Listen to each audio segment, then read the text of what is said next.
G'day everyone, Sander from K2 Agri here. We're here at Benjamin Vagg's dairy farm in South Gippsland, and we're here today to watch his robot operation. He's got 8 GEA robots here and 12 Hanskamp walk-through feed stations.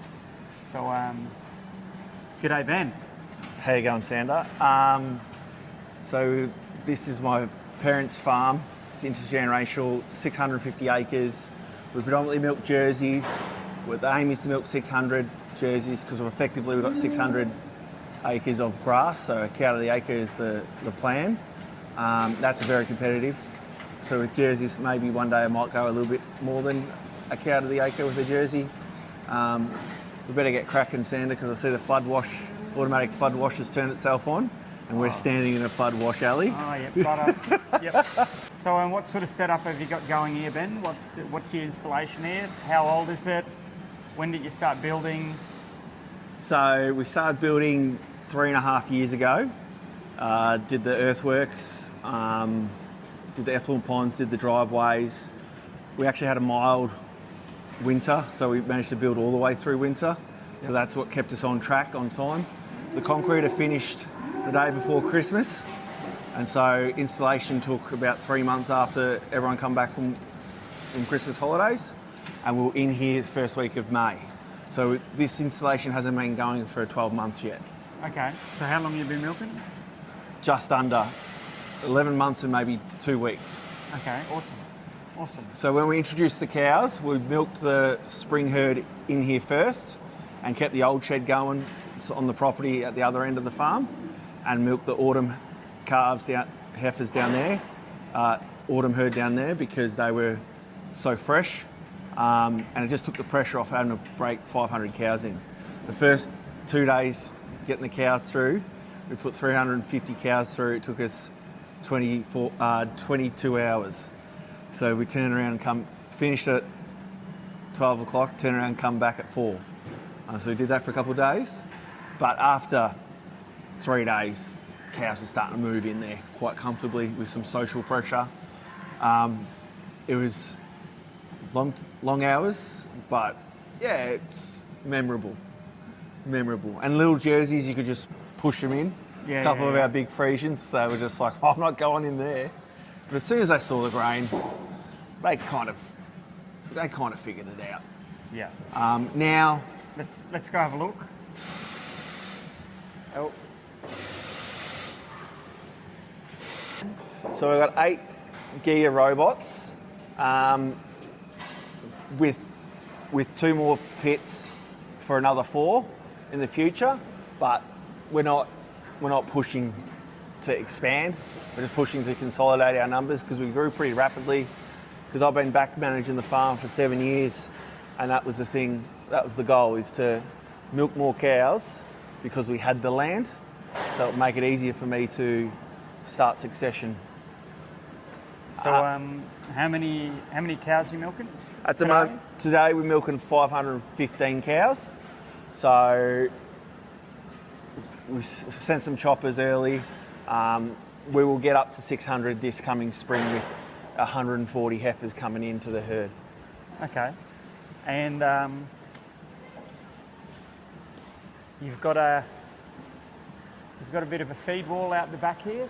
Yeah, in the pre-milking area. That was my idea. That design idea was, if little heifers got caught standing on concrete for 2 hours, at least they could have a chew. And the plan is to put maize silage on there most days of the year, except for days like October, when you really want to get the cows out there to put the pressure on the pastures. Yes. And then you've got the Hanskamp feeders here. Talk us through the decision making around that. Why are they part of this system? Well, we originally were always going to put these in. We originally were always going to put Hanskamps in, but we weren't sure that we were going to do them at the start. We were just going to milk and feed the cows in the robot. But when you spend how much money a robot is, you want them to just milk.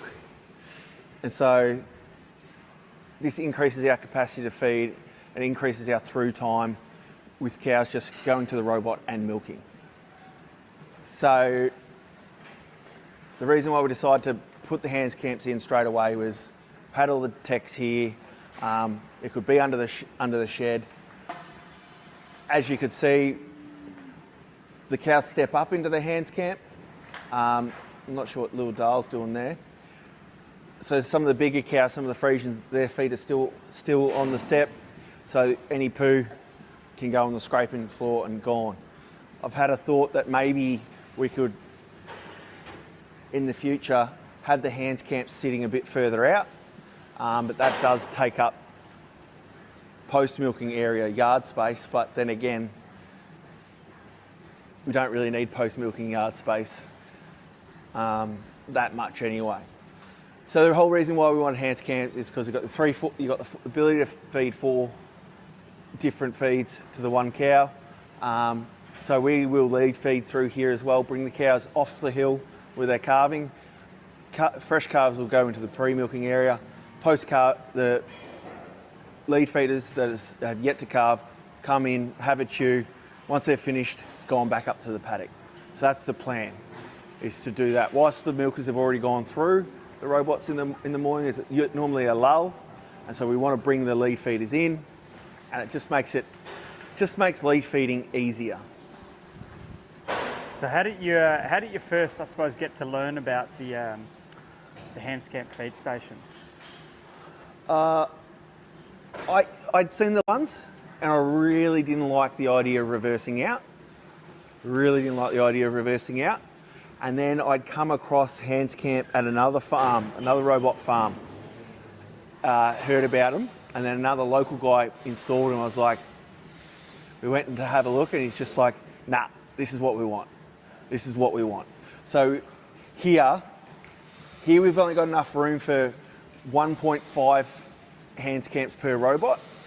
But as we expand the robots, we'll probably expand the Hanskamps first. So this gate here is for future sites for future Hanskamps.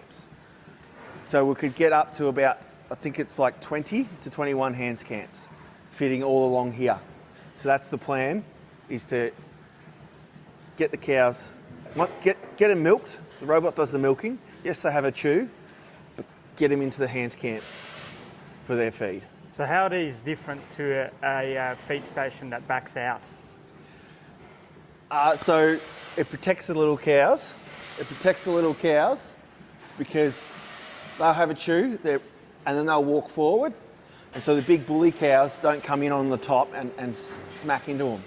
So with my little Jersey heifers, they get bullied quite readily by the bigger, more aggressive crossy Friesians. And so allowing them to sneak out before the gates open allows them to be clear. And little Jersey here is about to get pushed out by an older cow. Oh, maybe not. Little Jersey's held her ground. There we go. Just shunted her out. All the cows are trained now, so they all stop. That's just perfect. There's none of this big aggressive cow coming in and standing next to the naive cow or the younger cow, and she's got nowhere to go. With the mixed size herd like we do have, could potentially be a problem. I've had 2 Jerseys in the GEA robots before. Not much fun. You're just sitting there shaking your head going, how does that happen? And both the cows just look at each other, look at you and go, well, it's her fault.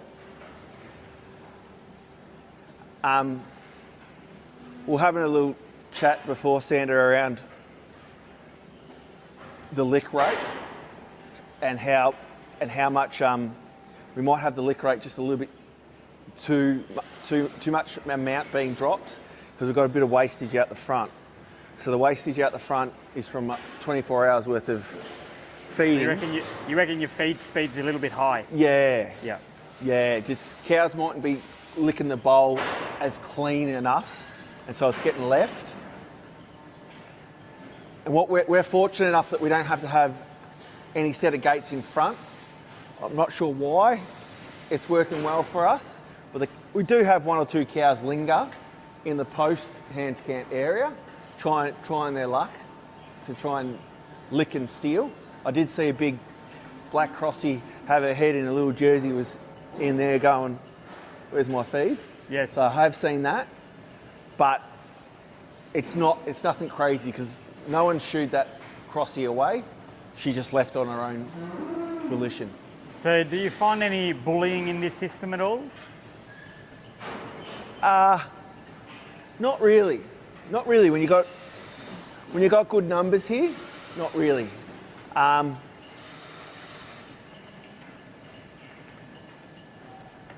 That little jersey's bloody. Oh, hey, Debbie.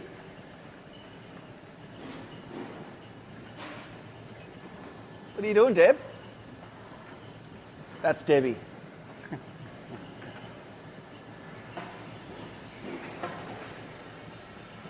Oh yeah, cows All right, know. well, let's go have a quick look at the front of them. Yeah.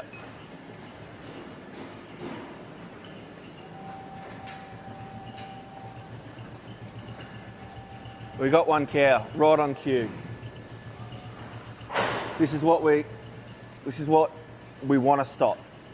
Cows lurking out the front because they're eating grain that spilled on the ground, and it's not that they're not entitled to it. It's just that they linger, and then you do get cows going the wrong way back through the Hanskamps. So what are some things we can do about this, do you reckon, man? I think just tweak the amount or the time between drops. Yes. So maybe not necessarily the amount, maybe we'll tweak the time between drops. That's quite significant.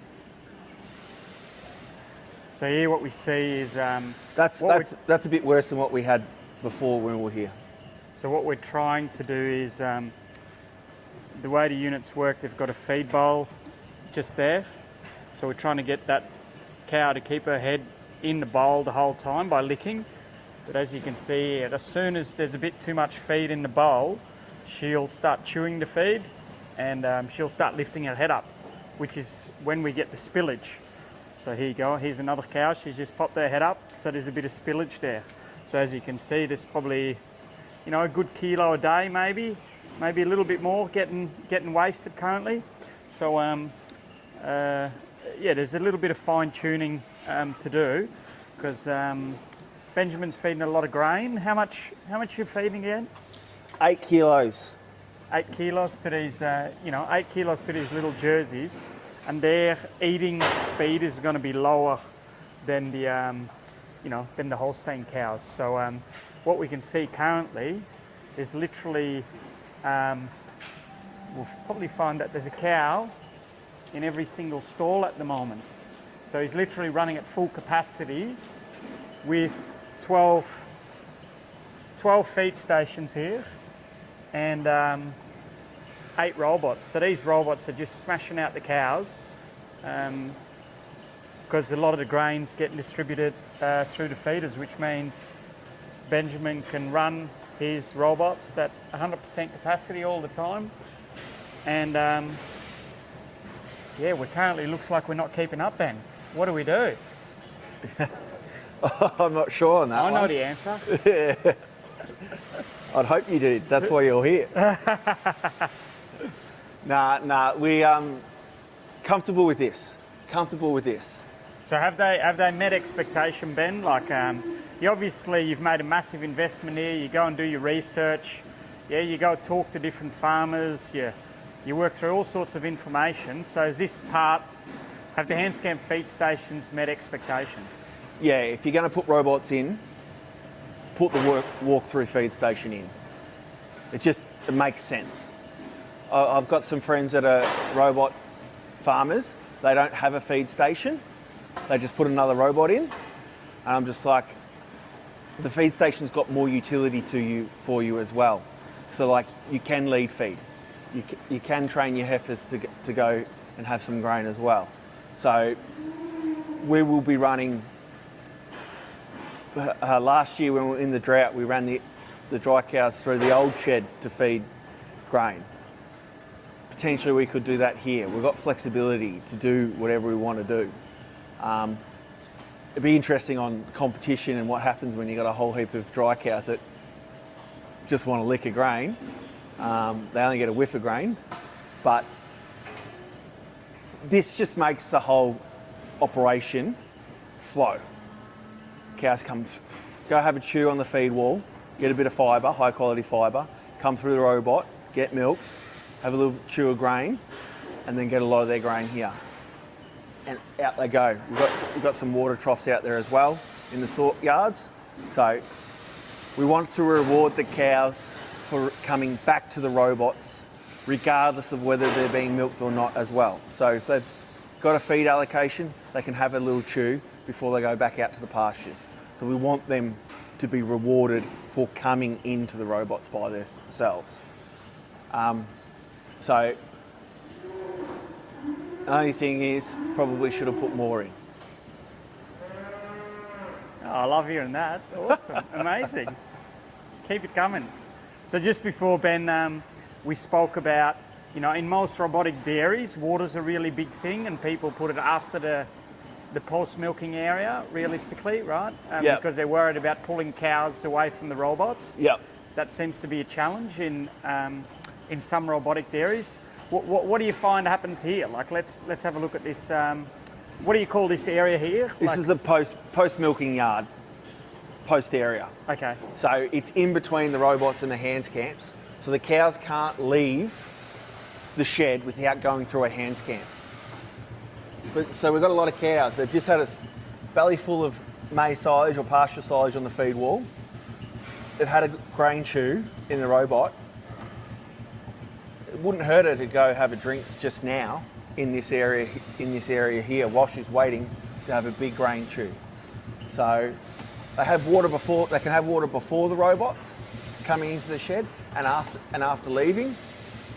But we have no water here, so we've got plenty of room to put a water trough up there away from the Hanskamps. It's not going to stop them from having grain. No, because do you ever find, like we see, you've got all the robots are currently filled up. Yep. And how many cows is in this area here, Ben? There's 12 cows here, plus the 2 extras. So there's currently 2 cows waiting for a feed. Yep. And you've got all this real estate. You've got all this real estate, and that's definitely one thing. Yep. In future designs, I reckon there's an opportunity to just reduce this area because there's just no cows at all here lingering around your robots. It looks nice, but that's where my idea is. Maybe we could have the Hanskamp, the back post could be hanging out here. So maybe even the front feet are still in the scraper yard. So most of the grain just hits the flood wash, automatic wash area. Yes. So that's a thought. Yes. But you're going to turn the feed speed down a little bit now. Yeah. So yeah, and buy a couple more units to meet the, get the right capacity in the system. Yeah. Yeah. Nah. So the installers have done a good job fitting seven robots per bay. So I'll end up with 20 to 21. Yeah. Out-of-parlour feeders here. Yes. So we'll probably buy out-of-parlour feeders before robots. So knowing what you know now, how many extra robots do you think you would have had to buy to get this amount of grain in? Because you're not running a mixer wagon, are you, Ben? No. We're all our feeding is done out in the paddock. We don't have a feed pad. We don't, except for our little feed wall here. So we are a pasture-based system. We're trying to do the voluntary milking system with 600 cows. So this is where they do. I think I'd have to have at least another 3 robots, at least the 3 of them. But they're more expensive. One robot is nearly as expensive as the Hanskamp system, the 12 Hanskamps that we've got here.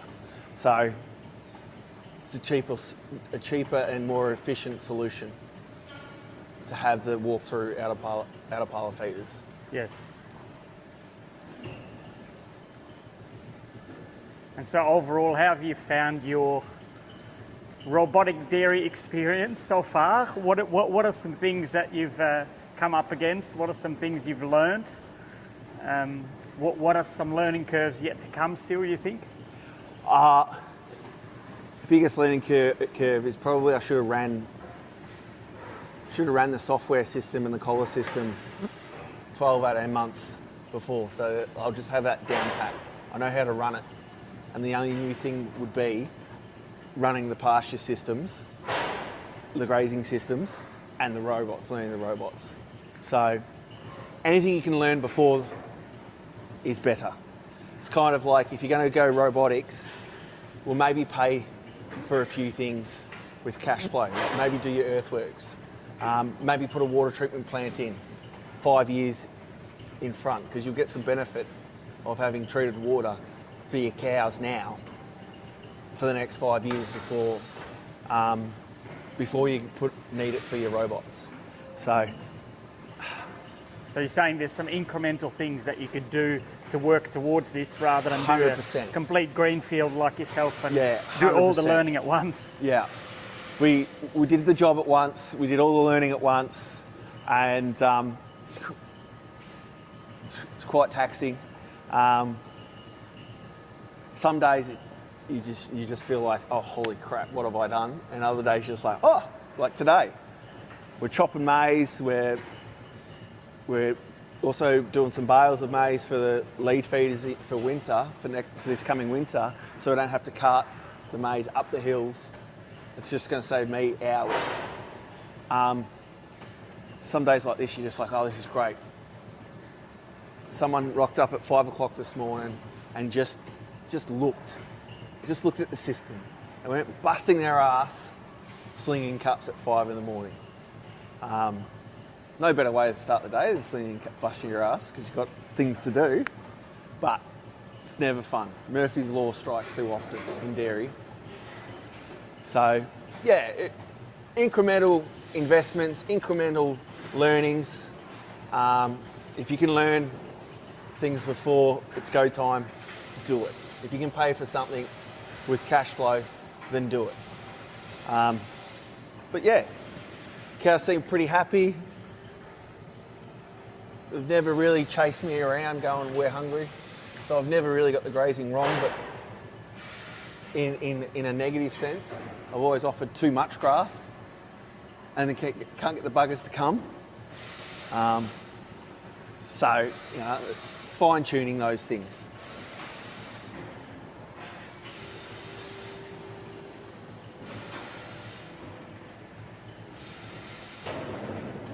So all in all, what do you say about the Hanskamp units? What do you tell other farmers? If you're going to go robotics, seriously think about putting these in too. Just makes the system work nice. You can fully feed your grain allocation here whilst keeping your cows milking through the robots. Don't need to lock your cows in the robots once they're trained on Hanskamps. Got a couple little heifers here. She's probably only 3 weeks in milk. Look at her, she's already learnt how to do the Hanskamp.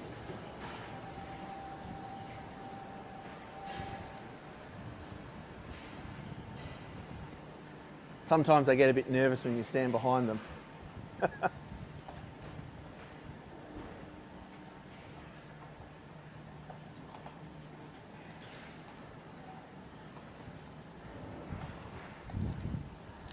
What a glorious day. Holy gosh. What do we got there, Benjamin? That's something interesting going on there. You got a beef operation now. That is a Jersey Blonde Aquitaine cross. And there's nothing I can do to keep it with its own mother. It's So this is mildly embarrassing. So this is your pre-milking area? Yes. Yeah. Yeah. So we've got the scraper yard, flood, and it does flood wash, but that's more just to wash loose stuff off. It's not a very powerful flood wash. Scraper does all the work. Then we've got to step up. That's like 6 months worth of muck standing there on that step. Like it's very clean, very clean. It's very strange too, because our entry areas, high traffic areas just off the concrete are buggered. We didn't get it right the first time, so we've got to come back and fix those now. We just got through. If it had been a normal winter, it would have been terrible.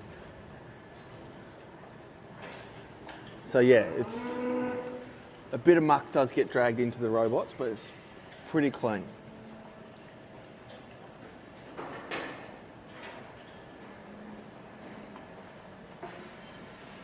But yeah, if you're going to get Hanskamps, you must make sure you get green ones. Like the green ones go faster, I've been told.